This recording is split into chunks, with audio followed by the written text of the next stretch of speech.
இன்னைக்கு 1/4 கிலோல ரொம்பவே பெர்ஃபெக்ட்டான வீட் ப்ரௌனி சாப்பிடவே ரொம்ப சூவியா இருக்கும். டேஸ்ட் அவ்வளோ சூப்பரா இருக்கும். இத நீங்க 4 நாள் வெளிய வச்சா கூட ஹார்டே ஆகாது. நல்ல சாஃப்ட்டா இருக்கும். அது செய்யறதுக்கு 100 gram dark chocolate, 50 gram butter எடுத்துக்கலாம். இத டபுள் பாய்லர் மெத்தட் இல்லனா மைக்ரோவேவ்ல ஒரு 1 மினிட்க்கு மெல்ட் பண்ணி எடுத்துக்கோங்க. இப்போ மிக்ஸி ஜார்ல 55 gram white sugar, 55 gram brown சுகரை நல்லா பொடி பண்ணி எடுத்துக்கலாம். ஒரு பவுல்ல 2 முட்டை எடுத்துக்கோங்க. ரூம் டெம்பரேச்சர்ல இருக்கணும். ஒரு சிட்டிகை உப்பு சேர்த்துக்கோங்க. இப்போ 1/2 ஸ்பூன் வெனிலா எக்ஸ்ட்ராக்ட் சேர்த்து இத நல்ல ஒரு 5 நிமிஷத்துக்கு பீட் பண்ணுங்க. அப்பதான் நல்லா சாஃப்ட்டா இருக்கும் ப்ரௌனி. இப்போ பொடி பண்ணி வச்ச சர்க்கரையை கொஞ்சம் கொஞ்சமா சேர்த்து நல்லா மிக்ஸ் பண்ணி வச்சுக்கோங்க. சர்க்கரை எல்லாத்தையும் நல்லா மிக்ஸ் பண்ணதும் நம்ம மெல்ட் பண்ணி வச்சு சாக்லேட்டையும் சேர்த்து நல்லா மிக்ஸ் பண்ணிடுங்க. இது கூடவே 40 கிராம் அளவுக்கு கோதுமை மாவு, 15 கிராம் கொக்கோ பவுடரை சலிச்சிட்டு சேர்த்துக்கோங்க. ஒரு ஸ்பேச்சுலா வச்சு மாவை கட் அண்ட் ஃபோல்ட் மெத்தட்ல மிக்ஸ் பண்ணிக்கோங்க. ஓவர் மிக்ஸ் பண்ணிடாதீங்க.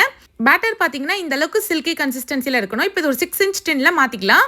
மாவை வந்து நல்லா ஈவன் பண்ணிட்டு டேப் பண்ணிடுங்க. இப்போ ஓவனை 350 ஃபாரன்ஹீட்ல 10 மினிட்ஸ் ப்ரீ ஹீட் பண்ணிட்டு 25 மினிட்ஸ் மட்டும் பேக் பண்ணி எடுங்க.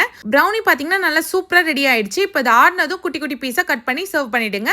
அவ்வளவுதான், நல்ல சூப்பரான ப்ரௌனி ரெடி ஆயிடுச்சு. இதை நீங்களும் ட்ரை பண்ணி பாருங்க. கோதுமை மாவுல தான் செஞ்சீங்கன்னு யாருமே கண்டுபிடிக்க மாட்டாங்க.